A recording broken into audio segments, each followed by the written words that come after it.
Good afternoon, I'm Raylene Ramsey. This is your afternoon news fix for Friday, the 5th of April. A political commentator says the latest public sector cuts need to be put into perspective.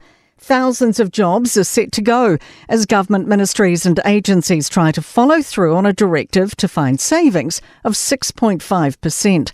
Internal documents leaked to Newstalk ZB show the Ministry of Health considered trimming executive salaries and reducing staff hours to cut costs, but instead opted to cut 134 roles. Victoria University's Bryce Edwards says public sector bosses are facing tough decisions. You've got to see how much the government agencies have increased their budgets over recent years for, often quite good reasons, and the huge deficit that the government currently faces. Meanwhile, Labour's leader says National often talks a big game on tax cuts in opposition and then realises it's not so easy once in power. The government's assuring promised tax cuts, its flagship election policy, will be delivered at the budget. But Finance Minister Nicola Willis has not confirmed it'll be exactly as pledged in the campaign. Chris Hipkins says the previous National government also had a similar policy. The incoming National government in 2008, and I was in my first term, actually legislated under urgency for the tax cuts that they promised during the election campaign, and then they used urgency a few months later in order to cancel them. Further changes to the NCEA have been delayed for 2 years, with the Education Minister opposing the model and saying schools aren't ready for the rollout. Erica Stanford has written to principals informing them of the delay, criticising the previous government's plan as fundamentally flawed. She told principals the delay is so changes can be reviewed and rephased. The new timeline would see current settings remain for the next 3 years, with Level 2 changes introduced in 2028 and Level 3 the following year.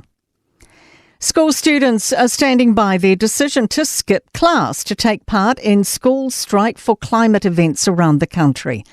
Associate Education Minister David Seymour is suggesting schools mark student absences as unjustified if they've been taking part in today's protests. But those marching in Auckland and Christchurch say the future of the planet is an urgent issue. Got a government that isn't really thinking about the future. I am missing learning time. I'm actually missing a geography internal. But I think in matters like these, it is more important to show up. Police are seeking a man in relation to a kidnapping in Auckland's Beach Haven on Tuesday. 25-year-old Ralph Park is wanted for arrest. Shannon Johnstone has more. Police believe Park was shot either by himself or accidentally by his accomplice and is likely trying to seek medical treatment. Officers continue to make inquiries to locate him, including at healthcare facilities. They say in these situations it's not uncommon for people to use a fake name. Police have released a photo of Park, who's described as 166 centimetres tall and of thin build. To sport, and Dame Nolene Taurua believes she's devised a refreshing campaign plan to win back the Netball World Cup after being reinstated as Silver Ferns coach. It had better work if she's to get the nod to be in charge at the next Cup in 2027. Taurua's new deal is only for 2 years. Taking the tiller in the 49er class from sailing greats Peter Burling and Blair Tuke is hopefully a boon, not a burden. That's what their New Zealand Olympic replacements Isaac McCarty and Will Mackenzie say.